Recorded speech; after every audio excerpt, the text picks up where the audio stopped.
Forumun jemleji günni neft gaz tasdimlaryny maliýeleşdirmek, halkary gurumlarynyň we maliýe gurumlarynyň arasy energiýany we ýaşyl geljek ösdürmekde tutýan orny ýaly möhüm meseleler boýunça pikir alşmalar boldy. Halkary göçme forumunyň dowamyna ýurdumyzda hormatly prezidentimiziň başçylygyny ýygyderli durmuşa geçirilýän energetika siýasaty milli ykdysadyýetimiziň esasy budaklarynyň biri bolan neft gaz synatyny hemme tarapdan ösdürmäge, onuň halkary energetika ulgamyny okgunly goşulmagyny üçin etmäge gönükdirilen wajib tasdimlar aral maslahatçyly. Maslahatçyň onlarça iri kompaniýalaryň, iri halkary gurumlaryň wekilleri Türkmenistanyň ýerleşik energetik toplumyny ýokary ötüşleriň gazanmagy ykdysadyýetyň senagat innowasion ötüşini çaltandyrmaga ýardym edýäni bardy. Halkary energetika birleşigine Türkmenistanyň wajib orny eýleýäni bardy, aýraty nykta geçdiler.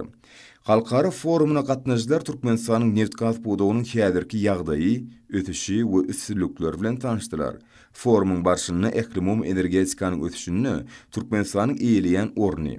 energiýa howpsuzlygy, energiýanyň täzeden dikildilýän çeşmelerini geçmek, metan zyňyny gazlarynyň möşwerini azaltmak, Türkmenistany amala aşyrylýan we meýilleşdirilýän iri tasdimlar, şol sanyny Türkmenistan, Awganistan, Pakistan, Hindistan gaz geçirişleriniň tasdimatyny durmuşa geçirmek, galkynyş gaz kendi, Hazar deňiziniň türkmen bölегine ýerleşýän neft gaz ýataklaryny özleşdirmek, köp wagtdan bäri ulanyp gelýän ýataklardan neftiň çykaryşyny artdyrmak, neft we gazy gaýtadan işleýän senagat disgalaryny döwrüp açdyrmak, şeýle gurulşyk, senagat we himiýa ulug aragatnaşyk babatdaky tasdimlary maýa goýumlaryny çekmek mümkinçilikleri bardy çykyşlar dinlenildi. Halkary forumuna gatnaşyjylar dünýäde energetika döwlet hökümini ikrar edilen Türkmenistanyň neft gaz toplumynyň kuwatyny artdyrmagyň, geljek uly bolan meýdanlarda gözlük barlyk işlerini geçirmegiň, neft gaz ýataklaryny özleşdirmegiň, uglewadorod şigmalyň çykaryşynyň möşwerini artdyrmagyň, neft we gaz gaýtadan işlemegiň, energiýa serişlerini dünýä bazaryna çykarmak boýunça köp uğurlu ulgamy döretmegiň, neftiň we gazyň gözlük barlyk işlerinden maşlap täýin bermegine şelli ähli iş tertibine çykdyjylary azaltmagyň, önümçiligi ilimiň we tehnikanyň iň soňky gazananlaryny we sanly ulgamy ornaşdyrmagyň, täze önümçilik disgalaryny gurmagyň, energiýa serişleriniň ygtybarly we netijeli geçirilmegini üçin etmeň meseleleri babatda özara behwitli hyzmatdaşlyk ösdürmeň esasy uğurlaryny we ýollaryny ketkitlemek boýunça özara pikir we tejribe alşdylar.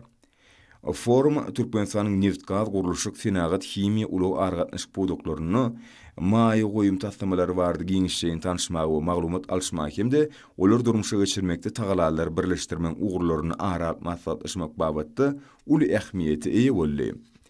Forumun gün tertibine energiýa serişleriniň önümçiligini, iýerilmegini we ahyrky sarp edilmegini gurşap alýan eklimum energetika howpsuzlygyny üçin etmek, ähli gyzyklanma bildirilýän hyzmatdaşlar bilen özara gatnaşyklar ýola goýmak, energetika diplomatiýasyny, gaýtadan dikildilýän energetikany ösdürmek, uglewadorodlary çykarmakda täze tehnologiýalar we know-howlar, metanyň uğurduş gazlaryň zyňylaryny azaltmak ýaly wajib meseleler ýerdirildi. Olara daşary ýurt maýa goýumlaryny çekmek, şol sanyny Hazar Tewfitiniň türkmen bölegini özleşdirmek üçin maýa goýumlary çekmek bilen täze ýataklarda neft we gazy çykarmak, neft gaýtadan işleýän senat üçin enjamlar öndürýän daşary ýurt kompaniýalaryň, maýa goýum düzümleriniň wekilleri bilen ýurdumyzyň hünärmenleriniň gatnaşmaklaryny işçileşdirmek boýunça meseleler aral maslahatlaşyldy. Şeýle-de foruma gatnaşyjylaryň çykyşlaryna uglewadorod ýataklaryny özleşdirmeň ekologik uğurlaryny, gaz ýataklaryny özleşdirmek, ekologik taýdan arasy haritler we hyzmatlar bilen üçin etmek meselelerini ünsürildi. Metanyň hemde uğurduş gazyň zyňylaryny hasaplamagyň usullary, pis uglerodly energetika geçmek bilen bagly wajib meseleler aral maslahatlaşyldy.